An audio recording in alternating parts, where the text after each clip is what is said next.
The sport of off-road racing is full of incredible stories, wild characters, legends, and even villains. We cover it all on offroadracer.com, but there's only so much we can put down in an article. Sometimes we have to dig a little deeper, and that means sitting down with some of our industry's most influential characters and hitting record. Welcome to the Off-Road Racer podcast, a Mad Media production, made exclusively for offroadracer.com. Each month, we'll go beyond the dirt into the homes, shops, and lives of the most interesting and game-changing icons of our sport. You'll hear about their history, success, failure, and everything in between as we pull back the curtain and reveal the stories of their lives.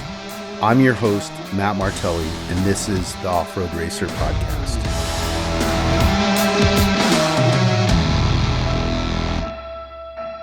I'm Matt Martelli. This is Off-Road Racer Podcast, and I'm here with my boy, Nick Isenhouer. What's up, Nick? Hi, hello. It's awesome to have you here, man. We were talking earlier about music, right? Yeah. It's completely not off-road related, but so you were in a band, in a ska band in particular, so I got to ask you, what's your favorite ska band?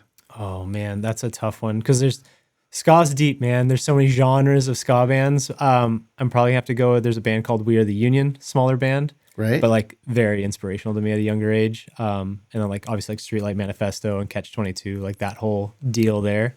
As a kid growing up, the Aquabats were big for me. I think every kid loved the Aquabats. Sure. And I remember there was a point in playing music where we got to open for the Aquabats, at a Soma main stage show. Nice. It was the Aquabats and Yo Gabba Gabba and us. So the crowd was a bunch of teenagers and then also a bunch of 5 and 6 year old kids. So that was pretty interesting part of my life, but check that one off the list of things that I've done. That was a really good time. Nice. Well, I don't know any of those bands, right? But I have to always go back to the specials, back to OG stuff, and then all the Jamaican bands before that. Hepcat and all that stuff. Oh, yeah, those are good times. Yeah, we had a great scene here in San Diego with reggae and ska. It was pretty cool growing up. But so how did you get into this? I mean, it's interesting. I know, and watch your evolution, but for everybody else, how did it start for you? Man, honestly, it all starts with my mom and dad. So obviously being Southern California, I was born in Pacific Beach, moved to Claremont, grew up in Claremont, graduated from Claremont High School, and then moved to El Cajon. Everybody thinks we're from El Cajon, but no, I didn't move to El Cajon until I was 25 or 26. You got to kind of claim it. Yeah, I do. Yeah, I do now. Yeah, El Cajon's a good spot to be in. I mean, when I lived in Claremont, I spent all my time driving to El Cajon to pick up off-road parts. My first job, or first real job, was at Fibertech selling off-road parts. So I was in El Cajon a lot, but I don't know. Claremont's still where we're from. But growing up here in Southern California, my parents did the whole desert thing, three-wheelers, dune buggies, Volkswagens, all that stuff. And my dad worked on a Class 10 car back in the day, and they were actually it was one of the first 10 cars to have coilovers on it. It had Kernut coilovers on it. It's my dad's big claim to fame is that, oh yeah, we had coilovers first. Yeah, nice. But yeah, he worked with some guys, helped crew, got to drive the Midnight Special, down a FUD race back in the day. And then when my brother and I came along, it all kind of stopped. Obviously you do the family stuff, and my dad bought a house, did all that. But in our garage, there was always the trophies and the pictures of the buggies and just the stories forever. And for me, I was always oh, this is what I want to do. Because we weren't doing it. We were playing baseball and doing, normal stuff. My dad was building hot rods in the garage. But every weekend we'd talk about desert stuff. And I was man, I want to do this. I want to do this. And so when I got of age and big enough, we were riding dirt bikes at some point and taught us how to do all that. When I finally got of age, I was I'm going to buy a truck. So I bought a 1969 Ford F100 when I was 14 years old, which is the truck that my brother still races now. And we built that in our garage, went through all that stuff. And then everybody knows that whole story, 1450 stuff in Placer City all the way to where we're at now is just I don't think everybody knows that story. Because to me, that's one of the things that's so cool about you and your brother, and especially, your success and winning the Mint and everything, is that you guys came up from the bottom up and built stuff in your garage and learned how to become fabricators, right? Yeah, I guess you're right. Because I don't know, pretty good friends with Carson Warnemont, and I was talking to him about it, and him and I were talking about this and that, and the struggles of just affording off-road racing and doing it. And I had to explain to him that when I was younger, so I was probably in my 20s, right? And I had this Ford Ranger. I drove this Ford Ranger to high school. My parents bought it for me when I was 16 years old. Graduated high school in it, went through all the phases, the lift kit to the fiberglass fenders to the long travel kit to my dad finally being like, hey, we need to put a roll cage in this before you kill yourself. All along the same time, we're still racing the F100, 1450 stuff. And I lived in Pacific Beach. I was a garbage truck tire changer. I did that for the city of San Diego. I was making like $15 an hour. And I had it all calculated out where I would like, okay, I get paid twice a month. I know how much I'm bringing home. My wife would cover paying the rent and buying enough like broccoli and rice for the steam cooker for us to just survive for the month. And I'd have like, my $2,000 that month that I could spend. I'd buy like, okay, I can buy these shocks. I can buy this. I can buy that. And I just stack up all these parts until eventually I could like cut the truck in half. So I remember my dad was out of town one weekend somewhere and I had this Ranger and, the F100 was at my brother's. My brother was working on it up at HRT. And so I pulled the Ranger in the garage and I told Chris, I'm like, hey, you know what we're going to do? We're going to cut this thing in half. We're going to snowball this whole thing. And Dad's going to come home. And he's like, what are you guys doing? I'm going to tell him we're going to build a race truck. So we cut that in half, built that into a race car, and we did it the same thing. Like, what I've noticed about my life is like I don't do anything unless I have a ridiculous like timeline or a goal to set to. Right, the pressure. Yeah, and it was right when Roger Norman was doing the HDRA series. Right. And like there hadn't been a Plaster City race in like 2 or 3 years because of all that. And he's like, we're doing an Imperial 250. Yeah. And this was, I don't know, it was 2012. And the coins were pushing it. Yeah, and I was like, oh, I'm going to build a truck because we were going to race the F100. I was like, no, I want to drive 2. Like, I want to race 2 trucks at this race. And we had like 3 or 4 months to do this. I'm like, yeah, we can do it. And I sat down and like, I swear it sounds ridiculous, but like I looked at like, okay, will have this much each month to spend. I need this much in these many parts. I can sell this. I had a 67 Cadillac DeVille that I traded for 2 half-done race trucks, and I could steal all the parts from that and built this like hodgepodge Ford Ranger.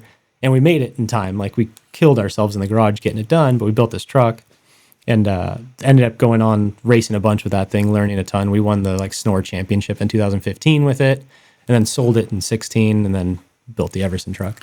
And see, I personally, I love that because I think that is the essence of our culture, right? Mm-hmm. What people don't realize is now you can go buy UTV and now you can go buy, a trophy truck from multiple manufacturers, but wasn't like that always, right? And even those guys came up through what I'll call the garage system, right? Mm-hmm. Geyser Brothers, Mason, none of those guys went to college for engineering. They learned it hands-on from, other people. Yeah, and that's the same thing we did. Like, that's the one thing we get asked all the time. Like, like kids send us DMs or whatever. Even adults send us DMs. Like, hey, how do I get started? What do I want to do? I want to build a truck. Like, what do I got to do? I'm like, well, the smartest thing to do would be stay in school, get a really good education, and buy something really cool.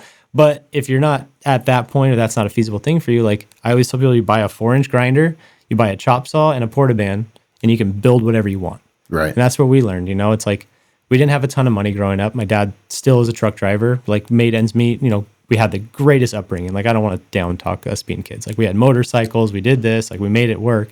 But it's like we didn't go out and buy brand new parts for trucks or buy this. We just like scouring race desert, like in the classifieds or on desert rangers, going through all those classifieds, buying used parts. Like I said, buying old cars, making them nice, selling them to buy race parts or trading them for off-road trucks to get parts. Right. But it's like, it's doable. Like anybody can do this stuff. You just have to do it. You have to want it bad enough. And it not only is it doable, but what's crazy about it to me, and this has just been my experience, I've raced all sorts of vehicles, right? Mm-hmm. And will continue to, right? But like some of the best times I've had have been in limited vehicles, right? Yeah. Just the challenge, the camaraderie, and also I think if you adopt this mindset of like, hey, this is a class 11. It's not going to do what a trophy truck does, but that's okay. Yeah. And you start like enjoying it and the smile factor kicks in, right? Mm-hmm. So, you can build something today in your garage. You can come race the Mint 400. You can go race the Baja 1000. It's doable. Yeah. And I think that we've kind of lost that as Americans. We're like, we turn into consumers, not people who get their hands dirty and create things. And I think it's really important to maintain that in an off-road culture. I think so too. And that's what initially drove me to off-road racing. Like obviously like just the stories and stuff like I talked about as a kid, but like I remember the first big off-road race I went to was like the 2005, 2006 Laughlin Desert Challenge. And I remember, like, because we'd been to a ton of Placer City races and FUD races and all that stuff. And when we went to a real big desert race, like walking through the pits and like, looking at all these trophy trucks, and they were all handmade. This was like Baldwin trucks, like all this cool stuff. And you look at, they were all different designs, like all different, like just everything. And you're like, wow, like you can make this. And that's what I've always been driven to when it comes to trucks. And like, I don't want to downplay like the Herbst Mason Geyser stuff. It's like, no, not at all. Like beautiful trucks. Amazing like business plan. Like you guys are crushing. That's the way to do it. But it's like, I've always been like drawn to like, like I don't know, like my truck specifically, like an Everson truck. It's a unique car, a unique thing. It's a handmade chassis. If you think of like Jason Voss's truck, like that's a handmade, unique truck. Like all this stuff, I've always been drawn to that stuff. Like the cookie cutter trophy trucks to me almost kind of took away what off-road racing meant as a kid growing up.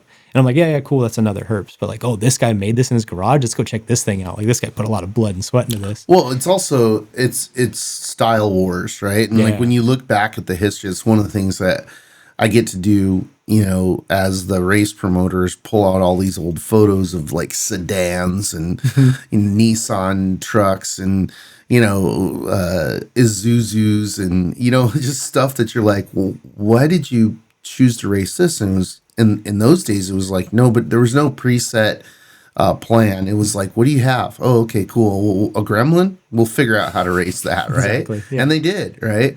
And to me, that was part of what made the culture so cool. Is it was like, what weird idea do you have? Try and implement it, right? Yeah. And style. I mean, that's one of the things I appreciate about what you guys have done, which is, you made door slammers cool at the top level, right? They were already cool to all the 1450 kids and all the Desert Rangers. Like that was, I was watching this happen and I was like, okay, this is bitching, right? But then there was a point where it was like, oh, okay, cool. Like you've got to buy a 6100 from somebody or something, right?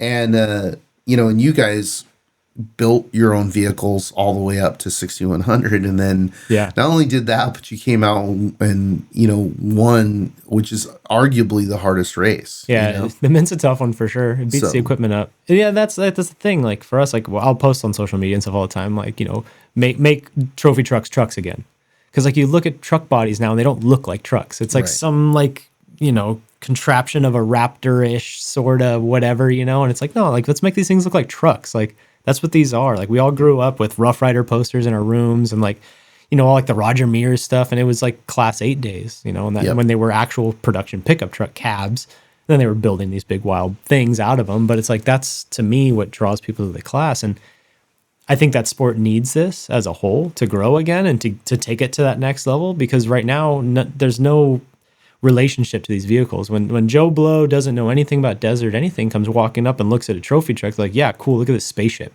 Like this thing's rowdy, whatever, on to the next thing. But if Joe Blow driving an F-150 pulls up and sees an F-150, he's gonna be like, whoa, what the heck is that thing? Like I have an F-150. Like I'm gonna pay attention to this sport. I'm gonna pay attention to this thing. Like it's an obtainable situation. Sure. And I feel that's kind of what's helped my brother and I through this whole process, is like we've always been like somewhat obtainable. Like we kind of appeal to a lot of people because it's something that they can do. Like we built this truck in our driveway. We built this truck in our garage. You can do this. Like it's just a 98 Ford Ranger. It's just a 69 F100. Like you can do it. It's just a bunch of metal and some parts. Like you got this. Totally. I mean, it reminds me of the same thing that I saw back when Robbie Wood started racing, right?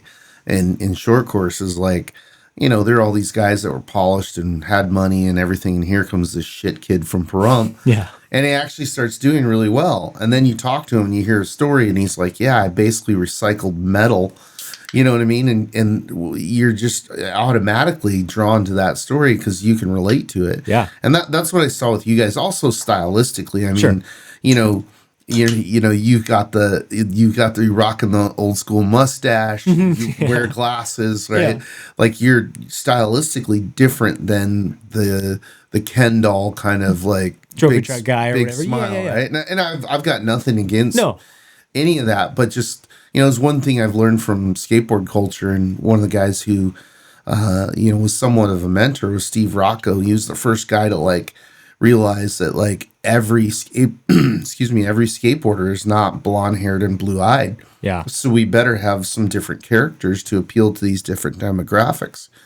And he was really the first one to recognize that and push that forward and say, oh yeah, we need a black kid, and we need a Hispanic kid, and we need a hippie, and we need we need a Rastafarian looking kid. And it worked, right? Yeah. You got to appeal to the masses. Yeah. That's the whole thing. And it's like, I don't know, this is a big rabbit hole, but like when it comes to marketing, which is unfortunately like a huge part of everything we do, like you got to appeal to everybody. Sure. You can't, like that's why we build the trucks we do. Like, I think it's even stronger than that. I think it's that, actually I would say it's almost the opposite of that. It's like you have to have a vertical. You have to have a group that's like, hey, that's our guy. Yeah. Right. And I remember going through this early on with X Games where, with freestyle motocross, everybody looked the same. It was all vanilla. Mm-hmm. And then, you had, Deegan and, his posse go, hey, we're going to be the bad guys. Yeah. You know what I mean? And they created Metal Militia. Mm-hmm. And so you had somebody else to cheer for besides Pastrana. Yeah. Right. And a lot of people were like, hey, I relate more to these guys than to I want to party with these dudes. Yeah, definitely. There's a lot of partying. Yeah. Yeah, no, it's hard, and it's like, as much as I want to think like a lot of this is planned out, and it would be cool to sit here and say, like, oh yeah, this has been my plan from the beginning. Like, end of the day, this is just who we are. Like, we're just a bunch of Claremont kids that wanted to go race off-road trucks, and we put every dime we had into it. And it's like, as much as like forethought as you would think would go into like designing like the truck we have now. So like, the F100, the F-150, the Terminator 2 is what we call it. Like, as much as you think we're like, oh, we're going to do this, because of that. I was like, no, we just like took a bunch of old like DTM race cars, like old like Euro cars and stuff like that. And like, we ended up pulling like the design and like the wrap that's on it now is like the old Motorcraft is where we pulled that idea from. Like, just like that whole that. And then obviously bringing in the Heatwave gradient and all that. And it's like, it's just what we think is cool. And then it works well for everybody else, I guess. I don't know. No, I mean, it totally does. But I think that's the strength, is you're being authentic. Yeah, I guess, this isn't like some marketing executives got together and they're like, okay, we're going to invent this guy and he's going to be a hero of the people. And, we'll move him over to El Cajon so he gets some credibility. You know what I mean?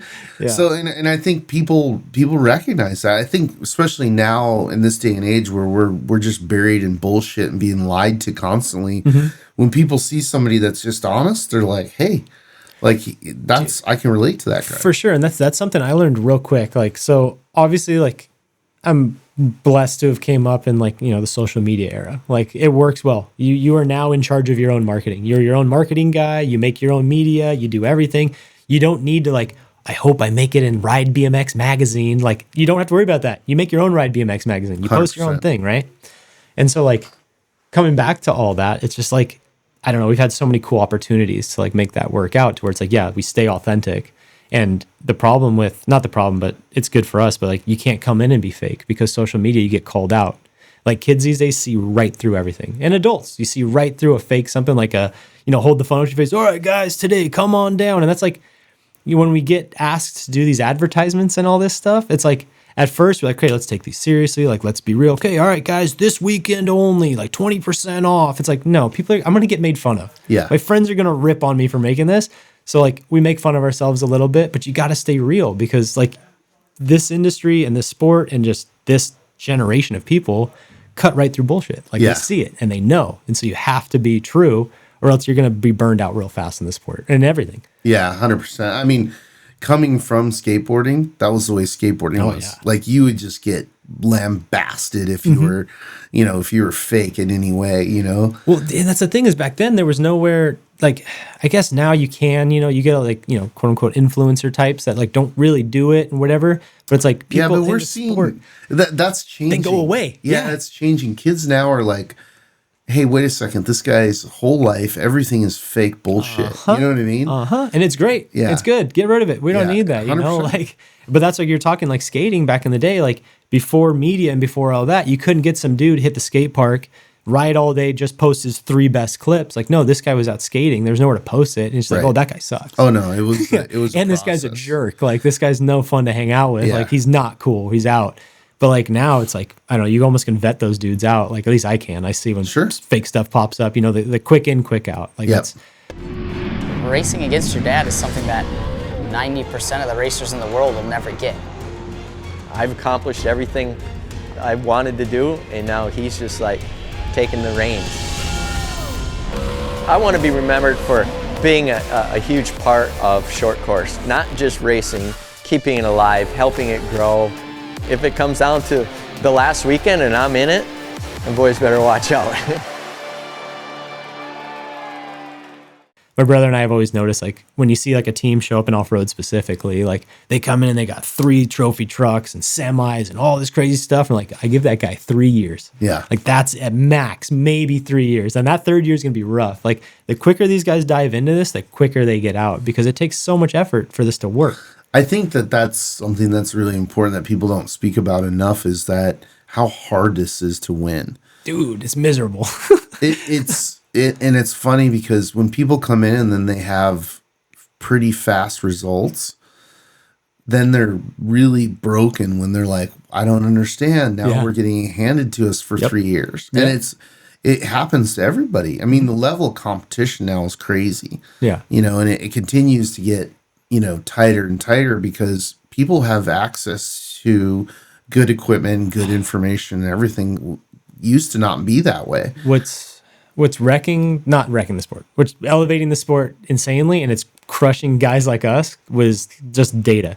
Being able to collect data and how everybody collects data and actually tests their cars and tunes their cars, and like shock tuners, like that was always our little ace in the hole. Was like, we're like, okay, we'd have a good, like in 1450, we always had a good tuned shock. Right. Like Keith Marigold always made sure our trucks were perfect and we could drive as fast as we wanted. And we go to race, we watch guys kicking all over the place and bucking, like, we got him. Like, we were always down horsepower. Like everybody thought we had fast trucks. No, I raced with a V6 for years and beat a lot of dudes with a V6. Right. And then when we won the championship, I had a, swear to you, crate stock LS1. It had valve springs in it, so I could leave it at 6,000 RPM and not worry about it. But it was a stock, 400 horsepower at the crank engine, right. Made like 2 something at the tire. Like it didn't make any power. But we just had a well-tuned vehicle, and we'd go to Placer City and we'd put corner after corner, and we'd mess with sway bars, we'd mess with all this tuning. We dialed this little Ranger in, and we'd go to Battle of Primm, we'd go to Laughlin, we'd go to Ridgecrest, and you could drive the whole course with your foot flat on the floor. Like, we got this figured out. Now, and then when we're moving to 6100, I was like, yeah, that's what we're going to do. Same exact formula, we're going to take it to here, and then we realized everybody's doing the same thing. Like, oh crap, man, all these, like, the SDGs and James Lynn just giving everybody the setups and giving all the the dyno tunes and everything. Yeah. I'm just like, come on, like, guys, like, what about us? Like, we're still in this little hole trying to make our trucks fast. Like, right. Dang it. So it's very tough. 6100 right now is insane. I think it's the most competitive class in all of off-road racing that there's ever been. I would definitely say so, and it's still growing. You know? Huge, yeah. It's still growing. It's funny because we're this morning, we're constantly going over data and what racers are racing what race and why are they doing this, and as a promoter, and it's this morning Kelly and I are riding in talking about vehicle counts, and there's over, I think we figured out, just in between 6100, there's 80 plus vehicles out there. Oh, easily. So it's crazy when you think about that, and the era of like the beginning of trophy trucks is like, oh, there's 4 showing up to a race. That's crazy. Yeah. Now it's like, oh, now there's 50 of those and 80 of the 6100. So it's good. Like we were talking earlier about, obviously the economy is not good right now, and a lot of people are, being hurt financially. We have inflation, and our numbers are going up. Yep. It's crazy.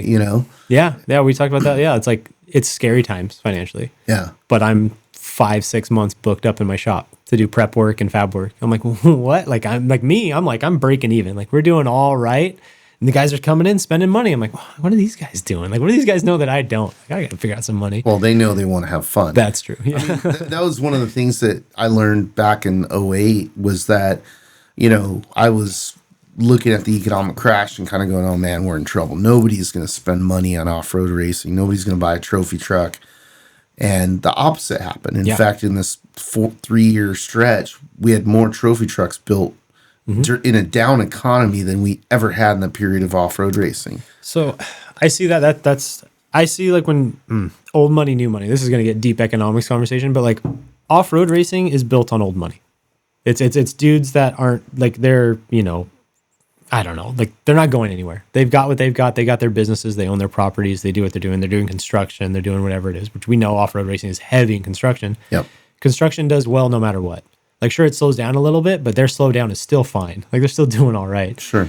And so, like, off-road racing's not really, I don't see a big, on the bigger scale, isn't going to get affected. Sure, side-by-side sales might slow down a little bit, and dirt bike sales are going to slow way down because that's, you know, Joe Schmo who's got a normal 9-to-5 job. He's, you know, pinching his pennies because he's worried about paying his mortgage. But like these big off-road guys, like they're fine. Like, I don't see the sport slowing down at all. Yeah, I just see it growing, and especially if I have anything to do with it. But you know, the you know, the thing that I realize though is that off-road, you know, racing, off-roading in general, it's a culture. Yeah. You know, whereas like NASCAR, for example, like that's a show. Nobody that spectates NASCAR is going, hey, I'm going NASCARing. Yeah. You know what I mean? Next week. They don't have a NASCAR that they do on the weekends. Yeah. Whereas like, you know, lightning could strike this room right now, and you know what's going to happen? Tomorrow people are loading up and going to Ocotillo and Glamis and so on and so forth. It's bulletproof, right? Yeah. But yeah, it's just super interesting. But you know, I know, like, because I watched your evolution, you know, talk a little bit about that. You guys built, you know, you were talking about you built your first race car, a race truck, and then you guys went racing and, you know, basically continued to race and step up. Talk about that a little bit, or tell us about that. That's 100% just owed to being stubborn. Like, well, I don't quit. Like, you can't stop me. Like, if I have my mindset on something, I'm going to do it. And like, I get asked a lot, like, hey, you know, what's your goal in all this? What's your plan? Like, what's the end goal? And I don't have one. So I'm just like, just keep digging. Like when we won the Mint, standing up there, cool thing, you know, champagne, all that stuff. And like, as much as like, what were you thinking? Like in that moment, like I got asked, like, what in that moment, what do you think? We were just like taking it all in, enjoying it. I'm like, no, I was thinking about what we're going to do next. And like, I know it sounds like cliche and like every dude says that, but like, I think it's one of my faults is like, I'm not really content unless I'm digging towards something. Like we built that Lightning in 2 weeks. Those 2 weeks were great. Now that it's done, I'm like, man, now what? Like, what do we got to do now? Like, I just want like this like challenge that I don't think is doable that I got to dig myself into, you know, and that's what makes me want to do that. And so being younger and doing all this and building that truck, like, you know, progressing to where we're at now, it's always been that because it's like, oh, you know, you guys can't race off-road. You might do 1 or 2 races. Like, oh, no, watch this. We're going to do a whole season. And then the next season. And then, well, we got to upgrade the truck. We got to fix that. The next season. The next thing you know, where we're at, where we are. And I don't know. It's been a lot. Like, it's just a ton of work. Like, that's just what it comes down to. And like you said, like, it is a culture. It's something that you're like dire into. Like, you're not going to do this as like a part-time thing. Like, if you want to race off-road, it's your full-time job. Like, that's all you think about. That's all you eat, sleep, breathe is off-road racing, because you're always trying to like figure out the next little nook, the next little cranny. And that's what I've done my whole life. Like, I would literally like take jobs that would allow me to take time off to go racing, or like, oh, hey, you know, there's this promotion coming up at work, but we're gonna need you to work Saturdays. Like, no, I can't do that. I usually test on Saturdays, or we got a lot of races. Like, so I'd skip promotions just to do this. Like, it's just something that it's all I've ever wanted to do. I mean, I've wanted to do tons of other stuff, but this is where I'm going to stay, like, for sure. No, it's rad. I mean, I think that's inherent in our culture, and you know, this isn't easy. It's not easy to race. It's not easy to put on promotions. None of it's easy. And I think that attracts a certain person, you know, a certain type of person that wants to be challenged, right? And then when you go through the fire and you feel that, you know, in the process, that zen, and then coming out of it, like, man, you know, that was brutal, but then you go back into kind of the regular world and people are bringing you their problems, and you're like, that's not really a problem. It is true. Yeah. That's just made up bullshit, you know?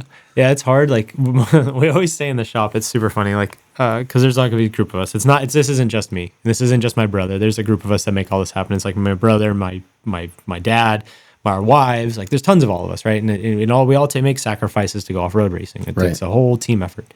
But we do sit in the shop on, you know, it'll be Sunday, you know, even call it Super Bowl Sunday, right? It'll be like a big holiday, and we'll be in the shop doing something, right? Prepping a car, doing this, trying to make a couple bucks so we can buy this to get to the next race, whatever it is. And it's like, dude, what if like we were just normal dudes? Like, what if we'd played golf this morning And now we're like, hey, hun, I'm going to go hit the bar. I'm going to watch the game with the boys, have a couple beers, and then I'll be back home. Like, what if that was normal life? Like, how easy would life be? Like, there's no like struggles, it seems like. Obviously, there's like your normal standard life struggles, but like, you have your normal life struggles, but then I also have like, oh man, am I going to get the tranny back in time? Like, oh, how am I going to afford the diff? How am I going to get these axles figured out? Like, oh man, I got this, or oh, I just saw on the internet that so-and-so's truck, he's changing the aero, or oh, he did this top speed. Okay, well, what do I got to do? That's in the back of my head 24/7, plus the kids, plus the house, plus the normal stuff. And sometimes I think like, man, wouldn't it be nice like if I could just focus on like the kids and the house and the this, and then, hit the old boomers and catch a baseball game or whatever it is. But I don't know, dude, it's tough, but I love it. For nothing. Yeah, no, me too. I get the understanding of that when I go to any sort of social event and it's like, hey, what do you do? Yeah. Right. And I go, well, it's hard to explain. I go, I'm an off-road racing promoter. Right. And they're like, what the hell is that? Right. And then by the end of the conversation, they all want to be me. Right. Sure. Or they want to work for me, or they just want to get in. Mm-hmm. Right. And I think that, it's funny. I was talking to Sal Fish about this the other day, and he said the same thing. He said that he used to go to all these parties, and it was all these super wealthy people in Hollywood and all this stuff. And by the end of the party, everybody's trying to get his phone number and hang out with him, right? Because he does the fun stuff. Yeah, because he's, legitimately at that point was the world's most interesting man, right? Sure, he's like, well, I've got to go build the course for the Baja 1000. People are like, what? You're what? Yeah, that's you? You're that dude? Yeah.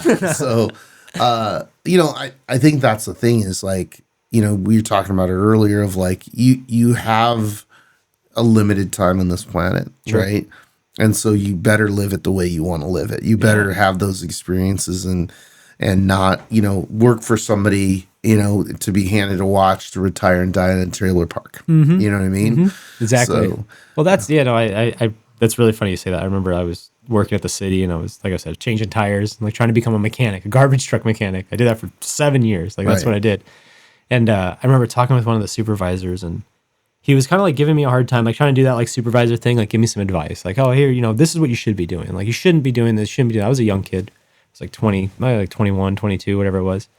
And he's like, you really shouldn't be spending all this money on this truck. You should be trying to save some of this money. I'm like, yeah, I know. But, and it kind of clicked in me. Like I thought to myself, I was like, like when you die, like at the end of all this, right, you're going to have a big funeral party, whatever it be.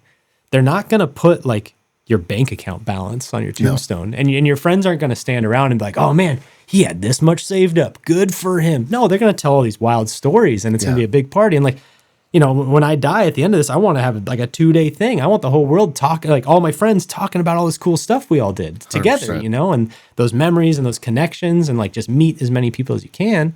Cause I think that's worth more than any dollar in the world, in my opinion, like these connections and these life experiences and these goals and like setting a goal, reaching that goal and crushing it, like as like building a truck, getting it done in time, hitting a start line, like that feeling feels way better than having like a super positive bank account, in my opinion. Sure. Like 'cause money comes and goes. It's nothing. Like who cares about that? Like this is about building a life and building a story and just doing it and living. Like that's, to me, that's more important than anything in the world.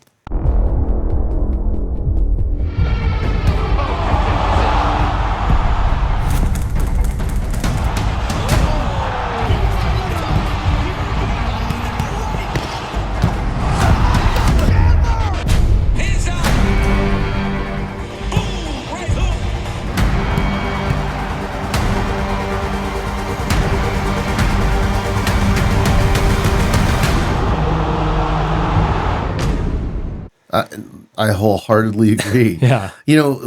For you though too, I mean, there's a point where you guys you're beyond, doing it for yourself. Now, especially with guys like Justin from Heatwave, he's like, oh, now we're gonna do some cool stuff with you, and it's great that you have partners like Heatwave that can understand your value and put money behind it and do cool stuff with you, right? Exactly, yeah. I mean, that's the type of sponsor you want, That's the only sponsors we want to work with. It's like people who understand who we are. And it's like the Heatwave Isenhouer dynamic. Like I made it's really funny. I was talking to Justin yesterday on the phone. I called him because like we hadn't talked in a couple of days. We probably talked 2 or 3 times a week because we're just friends. You know? That's friends first, and then businesses, whatever it is. And I called him. I was like, hey, Justin, you remember me? Because like I said, we hadn't talked in a couple of days. Like, oh no, who is this? I'm like, oh, this is that guy. Like you used to come around my pit, and you had a backpack with a tackle box full of like sunglass arms and like lenses, and like you would give people sunglasses in trade to like take their pictures so you could put them on your website. Like, remember me? Like I was that guy. I had that pit. Remember, I'm the guy that helped you go get all your camera gear because you left it in the back seat of the rental car and you dropped the rental car off at the rental car agency. He's like, oh yeah, no, I remember you. And it's funny. It's like, that's the relationship I want when it comes to moving forward, is like you build those friendships and you keep growing and growing and growing. And it's like, we helped Heatwave. Heatwave helped us. You know, it's like we met Justin and them in like 2012. They were called Party Shades. Yep, I remember. We were in Pismo Beach, right? And like we go to Huckfest, and it's like me and my brother. It's the first time we're going to one of these events, and like we pull into like I'd sent him a DM. I remember because I can't remember what it was. It was like Darren Parsons and I and Nick Tonelli and all of us. We were just chatting about like, hey, we should try and find some company that makes some like fun sunglasses or something goofy like to work with the program, because it's like that was right when like we kind of started seeing our value a little bit on social media. Where it's like, hey, you know, we can maybe bring some money into this program and not just be spending my entire paycheck to like make this car show up to a jump contest, you know? Like let's maybe get somebody to like pitch some of the gas money in or whatever, right? And so we'd found this company like called Party Shades. We're like, oh, perfect. This aligns great with us. Like these guys are like awesome. So we met him at Huckfest. We pull up, and like I remember Doug, the co-owner, was wearing like one of those horse heads, and they had a lawn flamingo with the head cut off, and they were dumping beer down it and pouring it down everybody's throats. I was like, yeah, no, you know what? I like these guys. I want to be with these guys. And so we partied with them the whole rest of the weekend, like tons of fun. And then like literally like it, quote unquote, it's all history from there, but it's just how it's been. Like we align, we have the same interests, the same views, the same everything. We all just want to progress. So like, as we would help Heatwave would help us. It was back and forth and back and forth and back and forth. And it's like this year, it's crazy to think because they debuted the name Heatwave Visual at the Mint 400 in 2014. Yep. So this will be 10 years of Heatwave. Yeah. Which to me, it feels like it was yesterday. We were working for Grove Lumber, like we were navigating for them at the time, and still friends with Heatwave because we couldn't race anything like the Mint. We weren't at that level yet. And I remember Justin like, yeah, we're going to be here. We're going to debut the new name. And I'm like, what's it called? He's like, Heatwave. And I'm like, yeah, I kind of liked Party Shades though. Like, I'm like, I kind of like this a lot more. He's like, no, Heatwave's gonna be it. It was funny because, like, you know, one of my best and worst traits is I tell people what I think. Yeah. And you know, I'd met him, and you know, we had a good relationship. And when he told me about the Heatwave thing, I was like relieved because I was like, in my head, I'm like, I need to tell this guy his name of his brand is gonna limit what he can do. Right. Oh, yeah. Yeah. And having, you know, done a ton of marketing work in action sports, I watched these brands like just set themselves up for failure because they hadn't thought through where they're going. Yeah. They were like, oh, this will be fun, right? And I'm like, no. Like, you're going to hit a wall. Yeah. Right? And you're going to go, oh, I spent 3 years, 4 years, 5, 10 years and didn't know that this was the limitation of you know, not having a proper brand thought out. But no, they've done great. It was funny because, you know, I had a lot of friends who own eyewear companies. And so I started talking to them about bringing them into off-road. Well, at the same time, Luxottica was buying them all, right? Sure.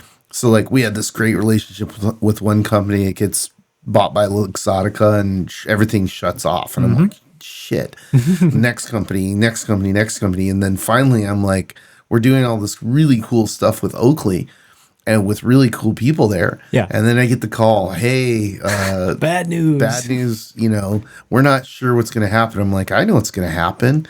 You know, they're going to turn it into a commodity. They're going to fire all the, you know, everybody and they're going to kill the brand. Right. And that's what happened to Oakley. And it's a bummer too, because, and other brands, Dragon, you know, on and on. But because Justin's company was, you know, initially direct, he had a higher margin, so he wasn't susceptible to Luxottica because Luxottica, for people who don't know, also control the retail, right? Sure.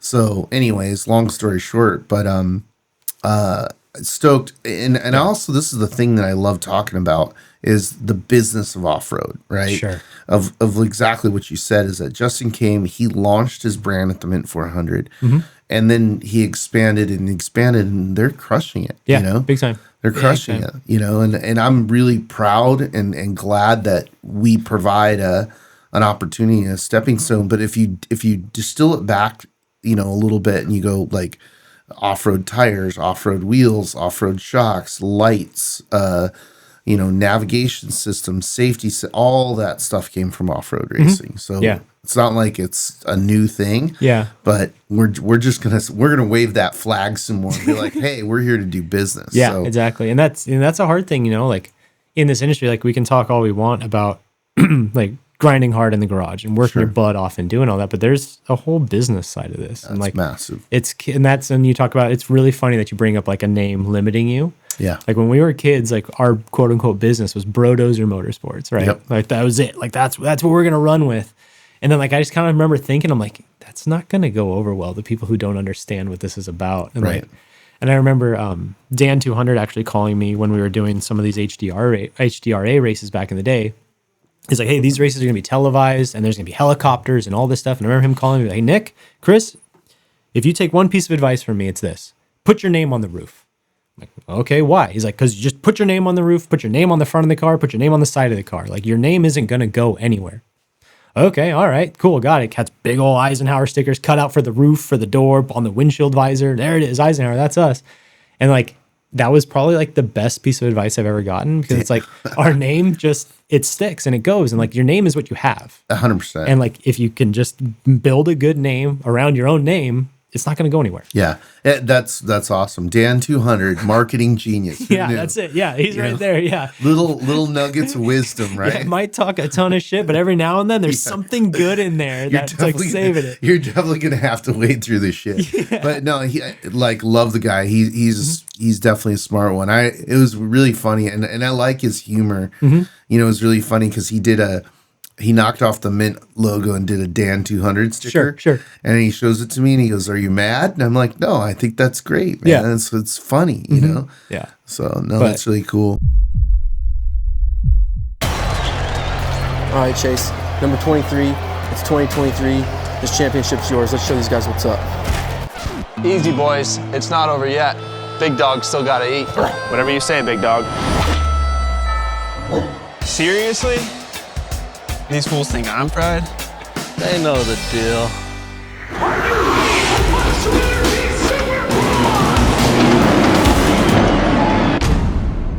But you know what I was getting to though was you made this kind of crest where you weren't just racing for you guys anymore. Now all these people are looking at you and they're influenced by you. You know, what's that feel like?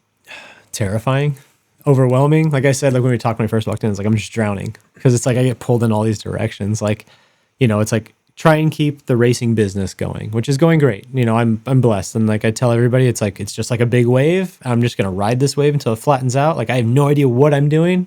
Chris and I always say like we need a manager. We need somebody who's gonna like help guide us a little bit. But then I'm like, yeah, I think we're doing okay. I'm the manager. We'll get this figured out. But no, it's a great feeling. Like I don't know, it's cool. I get to go race cars and I don't pay for it. That's the goal in life, you know. That's what you want to do. Like this is it. We've figured out a way to bring in enough money in the year to where we just break perfectly even. You know, I'm still buying the crew guys out of my pocket dinner every night at the races and all that stuff. But like the race car itself is managed. I'm like, this is the dream. It's terrifying because I have to keep that going, because if I want to keep racing off road, I can't do it myself at the level we're at. We've kind of dug ourselves pretty deep into this hole of 6,100, and that's a very expensive way to go racing. But I don't know. It's great. You know, like growing up, I had friends who rode mountain bikes and BMX bikes, and they were professionals and they did all this cool stuff. And like, that was the dream. I was like, I want to be cool like those guys, but I couldn't ride a bike to save my life. And so now I'm in this position to where like, I'm that guy, but in motorsports. And I don't know, it just feels cool. I know it's But I mean, you know, now the influence too that you guys wield, right? 'Cause Sure. You've done a good job of, you know, showcasing your life on social, right? So, you know, you've built a following and, you know, you're like the people's champ, right? Sure. What's that feel like to be looked up to as a role model? I don't know. It feels weird. I I don't know. I hate using the word humble, but like I try to stay as humble as I can. Like we're just dudes. Like end of the day, like, cause we'll have people, it's funny. We had some kids come up from the valley to pick up some spare wheel or like a broken wheel and a bedside for their shop. They were up at a car show and they're like, hey, we're in town. Can we get some for our shop? I'm like, yeah, sure. Come on by. Like it's doing me a favor because it's just less trash at my house. Right. Sure. And these kids were so stoked to like come in the shop and look around. And I'm just like, what are you excited about? Like, this is just where I work. Like, this is just my normal day. And like, I don't want to come across like stuck up or egotistical or anything like that. Cause that's not it at all. Like I'm blessed for what I have. And like, I couldn't be happier. And I know it's not going to be forever. Like I'd love for it to be, but who knows how long it's going to last. But like, we're just dudes who didn't stop. Like we kept working. We didn't go buy boats. We didn't buy jet skis. We didn't go on trips. We spent every time we had to keep progressing in off-road racing. And this is where it's gotten us. And like, I don't know, it's a great feeling. And I tell, like I said before, like anybody can do this. Like if I can do this, anybody can do this. I barely graduated high school. Like you can do this for sure. You just have to want it really, really bad. And so to like circle back to what you asked about like influencing people and all that, like I have a hard time like swallowing that. Cause I don't know. I feel like, yes, we do influence people here and there, but I don't like to look at it that way. I like to be like, hey, like we're doing it this way. This way is cool. Like, everybody should do it like this, I guess. Like, I don't know. Yeah, but it's a strange thing. It's a strange thing to grapple with, right? Mm-hmm. Yeah. But then when you look at it from a positive standpoint of like, oh, because of what you guys have done, mm-hmm. now kids can look at, you know, being a mechanic or Sure. a welder and go like, yeah, I want to do that. I want to make my own truck, right? Yeah. I guess that part of it, yeah, that's rewarding. I guess you're right. Because, you know, I'll get like DMs and stuff like that or messages. Or I'll see kids at races like, hey, look at my truck. Like, look what I did. Like, this was like, I remember you posting a picture of your Ranger back in the day. And so I did it just like that. I'm like, fuck, that's cool as shit. Cause like, I was just doing it because of guys like ODR Roy or like Dan Vance and like how they would do it. And I remember like being at the tree bar and being the young kid and like just listening like, oh, okay. Valving. Like, what is valving? Oh, shock valving. Okay. Oh, take the rebound out. Okay. I get it. And so like, I would just like listen to all these little, you know, nuggets of information. And I would put them towards my program. And then the fact that like, I guess I haven't really realized it till right now, but like, I guess I'm that guy now and people are listening to what I say, but I still view myself like I go to races and like, I'm listening to what Justin Bean Smith has to say. Sure. And I'm like, oh, what's he going to say? Or like, you know, listen to Voss or like listen to these like or Lentner and all these little driving tips. Cause I guess my idea went from, you know, I used to be very focused on the vehicle. And now I'm kind of trying to pick up driving tips. Cause like now I feel like we have a competitive car, even playing field with everybody else. And now I just need to figure out how to drive that car faster than everybody else. And so I look at guys that are faster than me, you know, like I look at Bean, who's fast, Grabowski's fast, like all these guys, Pulvardi, all these dudes. And so I just listen to what they have to say. And I'm just trying to like pick up little pieces of information. Like they'll be like, oh yeah, you know, we're at, you know, KOH or whatever it is. And we're running this section. And yeah, we never let off the gas. I'm like, oh crap, they never let off. I was lifting. I gotta stay floored, you know? And so I'm just hoping that like, I don't know, I guess picking all that information up from them is kind of how kids are today, picking it up from me, I guess. But like, I still don't feel like I'm at any sort of higher level than anybody. I'm still trying to dig my way to the top, you know? Sure. 100% you are though. Like, and again, like that's the thing I see, you know, from our experience in action sports is like you have these different people there's these different characters who appeal to different people. Mm-hmm. And there's, you know, it's not this game of like down talking one or the other. It's just, there's different people out there, right? Yeah. And some people can relate to, you know, guy X, some people can relate to guy Y. And if we homogenize it and make everybody look the same, we're shooting ourselves in the foot. Yeah. That was, I think, one of the things too, like I, come from the punk rock, you know, ethos and skateboarding and all this kind of stuff. And that was also a part of off-road. It's always has been.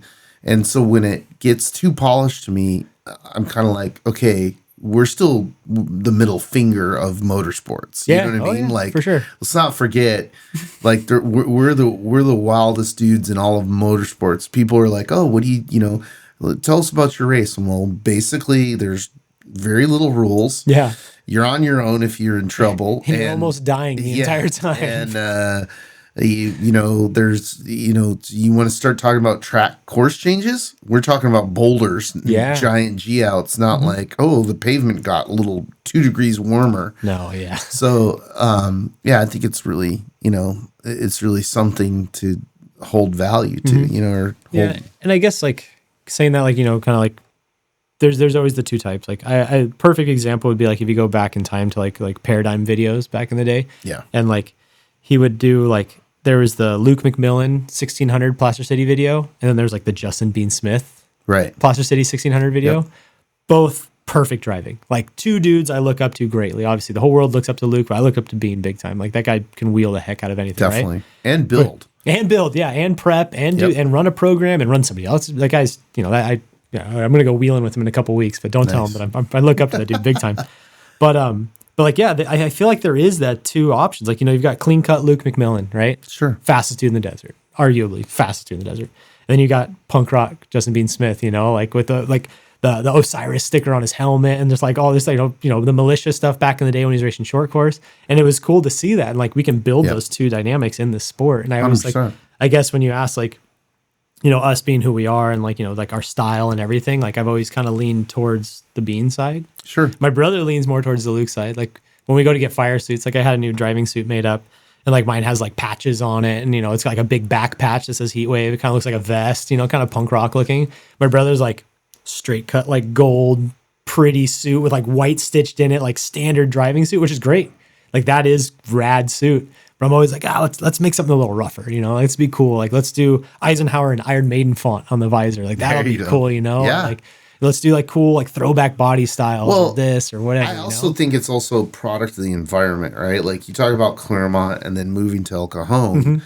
You know what I mean? That is where, you know, white fenders came from. I mean, it's really Yeah. like when you really talk about the history of off-road racing. I was, you know, fortunate to be down in Perceval with Lynn Cheneth. Oh, wow. Okay. And, you know, that's El Cajon. It is, right? yeah. You know, Yeah. Fox, El Cajon. Yeah. John right? Cooley, Jimco, all of it. Like, El Cajon, right? Like Yeah. it's crazy, and it's even funnier for me because I wasn't born there.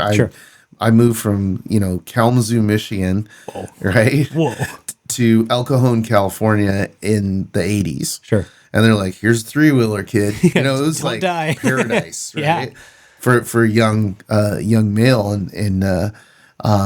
But it astounds me today, like when I sit down and talk to people about, even now, you know, how much of off-road culture is born from El Cajon. Mm-hmm. But even, you know, going back the history of it, it's pretty amazing. Yeah. Oh, yeah. And it's there and it's thriving still. I mean, like that's where, you know, SDG is there. You know, there's tons and tons of off-road shops. Like that is, like, in my opinion, the hub of off-road. Yeah. Like big time, big hub. Like anything cool is built there. And like, sure, some people move north. You know, there's the Temecula shops and all that stuff. And then there's like, you know, you have like your Huntington Beach era, like those guys. You know, like you have like the Blitzkriegs and the Cambergs and like that whole area, the of Herbst people, up the there, Herb stuff and all that stuff. But I always feel like El Cajon is where it started and where like 100%. the core people are. You Yeah. know, because I feel like that's all you could really do in El Cajon is you ride a dirt bike. You know, it's like even like all that stuff. Well, just a it's swap. funny because, like, you know, I was talking to one of the OG guys that did mostly stuff with Jeeps, Brian Chichua, and I was, you know, just talking to him about like what was it that sparked all this stuff. And, you know, I know, you know, part of the evolution of off-roading came from hot rod culture, right? Sure. But he pointed out, he goes, no, that's not why. He's like, it was because the aerospace industry was here. Oh, and so you had all these people that were very, very smart and knew how to build stuff. And they would go home and they would go, I'll make the car faster. Sure. You know? And then, you know, you also had that era of like guys like Mickey Thompson who were like, what do you want to do? I don't know. I don't know anything about building cars.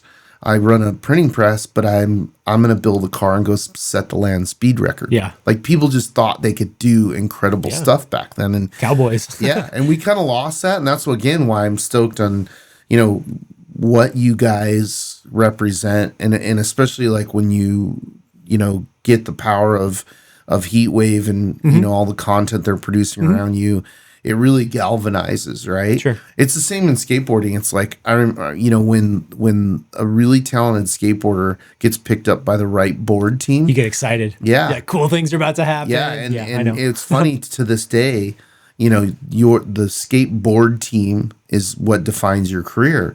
Like you're going to make all your money on your shoe deal, right? Sure. But your skateboard That's your company, image. it's All like, of it. oh, you're on Flip with Tom Penny. It's like, oh my God, you must be, you're instantly the guy, right? Sure. And so like, again, watching, that happen, like, and I'm kind of on the sidelines talking to Justin, cheering him on, going like, yeah, dude, push on the pedal harder, do more. Like, it's really cool. And he's like, well, I don't understand. We're not getting these views. I'm like, look, screw the algorithm. Just do what you think is right for your brand, and people will come around. Yeah, and that goes right back to just being authentic. Yeah. Like, that's the whole thing, is like, I say it and it's bad, but like, I hate the internet so much, dude. Like, delete it now. Like, just done. Like, end of the day, like, internet or not, Instagram or not, like, I'll still be in my garage. I'll still be trying to go off-road racing. Like, obviously it's definitely created quite a platform for me to afford to go off-road racing. Yeah. But like, I hate it so much. But like, so like, we make what we think is cool. Yeah. If it goes somewhere and it, gets the views, gets the likes, gets the shares, great. Yeah. If it doesn't, I don't care. I had fun with my friends. I made a funny video. I loved it. Like, this is great. On to the next project. Like, I don't know. It's just, it's hard. Like, well, you are the lifestyle of this. Like, that's the thing, is like, I find, after, years of learning marketing and learning what's valuable and not valuable, that's a sword that we now wield. I'm like, I go into a boardroom and I'm like, hey, listen, you're not me. Yeah. Like, you can look at whatever marketing report you want, but you didn't just get out of a car off-roading 200 miles. Yeah. I did. Yeah. So let me tell you what is authentic and the correct way you should do this, because being a part of such a powerful culture, people don't understand, right? No. Like, literally hundreds of billions of dollars globally every year because of off-road racing, because some crazy dudes came back from World War II, the Isenhouer brothers, and they're like, let's run the peninsula, right? Yeah. And everybody saw it and went, that looks wild, looks fun, right? Yeah. And boom, that's, the spark of North American off-road racing.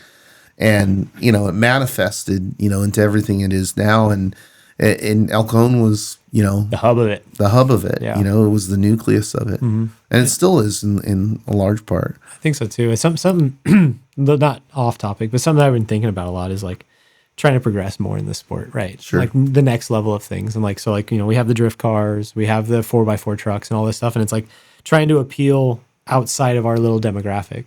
Because as much as you and I sit here and talk like off-road racing, that's huge. It's not huge. Right. In the grand scheme of things. Oh, 100%. It is Southwest.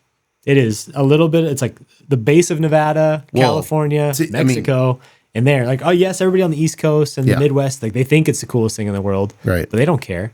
Right. What they do care about is big lifted 4x4 trucks. Sure. And like this and that. And it's like, to try and like expand globally for us, like in the off-road market as a whole, we need to start looking, I think, more at that and like trying to appeal to those people, and like, not those people, but you know what I mean? Like different states and different counties and different everything, and just try and like have a better understanding of what is interesting to them. Sure. And that's where I think like we do well with the steel cab trucks, because like I said, it's relatable. Yep. Like, who in the Midwest, who doesn't have an old Ford rotting away in their field? Right. It's like, cool. Oh, look what these guys did with it. Like, they built this big wild contraption with a cab on it, Little do they know it's like a full purpose built Everson tube chassis with a steel cab slid over the top of it. But it's cool. Yeah. And I think that's what, like, trophy truck, everything, it needs to be more obtainable. It needs to progress. It needs to go like something to where like people can do it. I think, I agree. I think it limits us. I think that's one of the most important tenements of our culture, is that, that's what we represent. I was having this conversation with a bunch of really smart marketing people about F1 and about the whole, like, explosion into the American market and the Drive to Survive series. And I think it's great. Yeah. It's going to actually help us because, like you were saying, like, we're tiny. We are a fraction of motorsports. Motorsports is a fraction of traditional sports, right? When you start talking about the soccer numbers, it's bonkers, right? In England, they'll sell out 3 stadiums next to each other during the same night, that are 150,000 people, right? Yeah, and we're trying to push, like, spectator passes. Like I said, like, you guys are like hustling to get spectator passes sold for a one-day event, one time a year. Yeah, I'm trying to make sure that we can pay the bill for all the shitters. You know what I mean? Exactly, like, like, it's a whole different dynamic, but we know the value of it. We know the value of it. It's just interesting, I think that, there's a lot of work to be done. And I agree with you. We have to look at how do we appeal to the masses. Right? And I've always said, like, it's just about exposure, because I've never taken somebody to an off-road race and they've never gone, I don't know, dude, this is kind of whatever. Every single person has either become a fan or they've joined. They're like, we're in. And I think that's why for us, like, we do all the Terra stuff, obviously, like all the, like we just did the speed metal event up there in Adelaide. Yeah, how was that? Insane. Yeah. Coolest thing I've ever done in my life. You know what's funny? I want to hear this. Yeah. But I love that's happening. I liken those to skate demos, right? Dude, that's exactly what it was. And so for me, like it was the perfect day, right? Because I have an off-road truck and I also have a drift car. And they had both going on. I swear to you, I started my drift car at like 9:15 in the morning for the first like run group. I didn't shut my race truck off. No, I shut the drift car off at like 9:30 at night. And I literally took a 20-minute break to eat a sandwich. I went drift car, off-road truck, hit a bunch of big old jumps, back to drifting, back to off-roading, back to drifting, back to off-roading, and then drifted until they told us all to turn it all off. Like, this was the coolest day of my life. Like literally coolest day of my life. That's pretty awesome. Insane. And I think events like that probably do a lot for the sport because it brings, there's the pre-runner classes and trucks and all that stuff, and those are obtainable as heck. They're just half-ton Chevys, half-ton Fords, Ford Rangers, pickup trucks, bolt-on kits, whatever. And like James and Evan and all those guys do such a good job at like making sure everybody feels included. Like you show up and it's like, I had my spec truck there and, I'm James and I are really good friends and like he can tell me to wait all he wants to and I will wait to talk to him because he's a very popular, busy guy. But it's like some kid was asking some questions about like driving his like pickup truck and James is like talking to him. He's like, yeah. No, you can do this, do that. Hold on, Nick. I'm just like, yeah, cool. I want that kid to have more fun than me because that kid might be me at some point. And he might have this idea that's going to elevate this sport or do whatever. And it's like, I was that kid. And like, I remember that so much. And I think events like that could potentially be the future of the sport. Like, yes, there will always be racing. Oh, and that's a whole thing. But it needs both. 100%. I'll tell you, it's funny. So we did a deal this year with our friends at Formula D. Sure. And it's been some years where I'm like, hey, our demographic is your demographic. Like there's crossover. Like they're not exactly the same, but there's crossover. Yeah. And we want more eyeballs from you, and I want you to get more eyeballs from us. So they came, they did a fantastic demo. And now I'm like looking at every other race that we do, and I'm like, do we have pavement there? Can we bring drift cars in? Yeah, so it was really cool. But I also, unfortunately, I got a little bogged down, but let's do this next year. Yeah. Because I know I can count you in. Yeah, but, they were ready to let us do jump demos at Formula D Long Beach, right? Yes, let's do that. Okay. That would be huge. Just sign me up. Are you kidding me? So that's the thing. Like I'm a huge drift fan. Like racing has become somewhat of a business. I'm passionate about it my whole life. Like I will never stop desert racing. As long as I can do it, I'll desert race. Yeah. But like I spend my lunch money on my drift car. Sure. Like I will skip lunch to buy drift car parts. Like that's what I love doing. Dude, it's so much fun. I dig drifting because of how just visceral it is, right? And you do it regardless, right? And we have a really hilarious tie-in. So a really good friend of mine was basically the guy behind Falcon Tire getting into drift. And, they weren't the only ones, but they... Nick took it to a support level that really nobody had done before. Sure. And that helped lift up, in particular, Formula D. And he went to high school with us, right? Yeah. And he got into drifting a little bit after high school, but I got to give him and Falcon a lot of credit for that. But I remember like seeing it in its very early stages, and I'm like, oh, this is cool. How do we integrate this in what we're doing? And big props to the Formula D guys too, because I see their data, and they've built a kick-ass business, and probably one of the most engaging motorsports. Period. Right. Yep. So, all these other forms of motorsports are like, we got this TV deal. I'm like, yeah, well, look at how poor your social media engagement is. That's the truth. Yeah, look at your live stream logins. Are you kidding me? Like FD's insane. Yeah. Like I don't log in to watch anything. I turn FD on in the house. Well, it's just plays. A couple of years ago, we went out to, I think it was Pennsylvania. It was one of the more remote ones on the East Coast.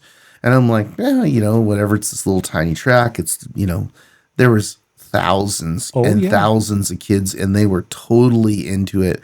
The thing for me that is like kind of a litmus test, is watching kids take spent tires home. With holes drilled in them. Right. They drill holes in them because you can't drive on them. It's like a liability thing. Right. You can't do anything with that tire other than take it home. I know, but like, I just imagine like, the Billy, Bob, and Ted coming home and they've all got a tire, Yep. To their apartment and, They're hanging wherever. up, like, oh, Vaughn Gittin used this tire. Exactly. Like, Dio Shahara, whatever. Like, Yeah. I'm like, it's a spent tire. It's not even like as cool as a bedside, right? Exactly. But it was really cool, and I love culture. I love to see things like that happen, organically, and I'm a drift fan. Yeah, and in it all like literally comes back, I guess, our formula, which I've like unknowingly have built around what we do, but like it's an obtainable thing. Sure. You go to FD, right? You sit there, like let's talk, like you go to New Jersey, right? Yeah. Cool. You're going 100 mile an hour. You're doing crazy stuff. Like it's rowdy, right? The dude's in a Mustang. Yeah. You can go buy a Mustang. Yeah. Dude's in a 370Z. The guy's in a S14, S15, S13, like whatever it is, like you can get that car. You go buy some like cut and turn knuckles, some coilovers, you weld the diff and put a handbrake in. You can go drifting next weekend at any track. Like every city, every town has a track somewhere to go drifting at. Yeah. You can go do that and you can go be Odie. Yeah. You can be whoever you want to be. Like it's so cool. So Mitch, why is this bike so drippy? It's our 23 race bike. We can start up front, work our way to the back. Bones can tell you about the suspension. The rear shock is one of the most critical parts of the bike. Pegs with the titanium mounts. Kashima coating here. Anti-gravity lightweight battery. Young's modulus. Horse and a half. Works chassis lab. More tie than a space shuttle. Really? I might need that repeated. This thing slaps. Slaps. Oh, you should have told me that earlier. Well, I also love the the birth of it, right? Sure. With the Hachi Roku, the 8.6 Toyota, yeah. and coming from Japan and starting as Toge on the mountains and stuff like that. Like, and then, doing what it did here in America, it's really cool. It's one of those things when I look at, all the problems that we have in other forms of motorsports and how, tracks are going away and certain race series are dying. And then I see, FD doing well. And then what's the other one that just started a couple of years ago they have music during it? Oh, Grid Life. Yeah, I just did the Grid Life. Yeah, I did one last year at Willow Springs. How was that? So it wasn't a full festival event. It was just a track event. So it didn't have the bands and stuff. Tons of fun. It was 2 days of just ripping. Like I drove Balcony and I drove Horse Thief Mile. Horse Thief Mile is like my favorite track in the world. I don't know. I just something about the elevation changes and stuff. But like it's cool, and that's what it is. It gets the quote unquote fans, which are also the enthusiasts and the people involved in it. It gets them hand in hand with the cars, and you can touch them, and you do ride-alongs, and you're there. Like you are a part of the event. It's not like you go to an off-road race and like as a spectator, like we all know, like the best way to spectate an off-road race is Monday morning at home on your iPhone. Right. Like honestly, as bad as it sounds, like as terrible as it is, like. You're going to sit in one spot and you're going to watch a car rip by. Unless you've got the coin to ride in a helicopter. Yeah. Like you're going to watch it all at home. And that's where I think like all the like Starlink stuff and all that stuff is going to be the future of this. Sure. To be able to live stream your entire race and to catch all that. That's going to be huge for this industry. But when it comes to drifting, like you can touch and feel those cars and you're right there. And then like at the end of the day, you go home and like you're going to leave the Willow Springs parking lot after Grid Life. Oh man, that was so great. These kids are walking in, they're getting in their 350, 370Zs or their Infinities or their whatever, their drift cars, and they're driving home. They're like, they are deeper into this sport than anybody. And like, it's so insane. Like to think it like FD itself was like parking lot events during concerts or car shows, you think like they were just like in asphalt parking lots. Now they're like selling out stadiums, doing all this cool stuff. It's cool. I think we need to take more notes from them. Like those guys, like, even as athletes, I look at drivers and like I look up to those guys big time. I'm like, oh, these guys have the business side figured out. They're great drivers. I mean, like look at what Vaughn did. Yeah. Like it's really funny. I've known Vaughn for a long time, and actually I'll back up to a hilarious story. So, I don't know if you know, but me and my brother produced and directed the first 3 Gymkhana films. Mm-hmm. Yeah. And, in that process, like I was trying to tell Ken, like, hey, we need a team of guys, so it's not just you. And we had a long relationship. We went to college together, but I would also be like, you're the dork. He's the dork, right? Marketing genius, but like he was never supposed to be the front guy, right? It was going to be Pastron or somebody, right? Yeah. He just took that role on, because of the success of Gymkhana. So I'm trying to convince him to put people on his team, and Vaughn was like the main. I'm like, this kid, he's got it. Like, we just need to put him under our wing and blah blah. Well, Vaughn did it on his own, man, and he's built a fantastic business. And I can tell you, like, right now we're talking to him about trophy trucks. Right? You should. You absolutely should. He got the the bug from doing Ultra 4 racing. And, I'm sitting there, I'm like, hey, how do you do? You like it? You should drive a truck. No, I didn't have to say it. He looked at me, he goes, yeah, but I want to go fast, because he sees what the trucks are capable of. And that's definitely, I think, more of who he is than rock crawling. I think so too. Ultra 4 is amazing, and those machines are amazing. The builders are amazing. I'm actually writing an article right now about the UFO car that Joe built that's won the last 2 races, because here's another guy who's like, hey, what's your engineering background? 0. None. Yeah. You know what I mean? Yeah. Okay, so a guy with 0 engineering background built arguably the most advanced off-road race vehicle that's ever existed. Yeah. I mean, it not only can it go fast in the desert, it can drive over a freaking mountain. It's passion. Yeah. It's just having the drive and the want. It's pretty cool. I love that. But, but yeah, it was funny because, like, we're like, oh, this Von Gittin guy, and we should make him part of the Gymkhana team, and and drifting, it was doing well at that time, but I knew that we needed more crossover, right? We were trying to get everybody to look at rally in particular and see how spectacular that was. Yeah. And we were struggling with it. People don't want to go out in the woods. And well, that's exactly spectate, it. Like, rally is great, arguably probably the best form of motorsports, right? It's wild as all of it, but you can't go do it on a Saturday. No. And you can't go do it after work. Yeah. Like, you can I do did. that. You can go drifting. Broke a lot of cars and got arrested. But I mean, like, you can go drifting, you can do that any day. And like, you drive that to work every day or school or whatever. But yeah.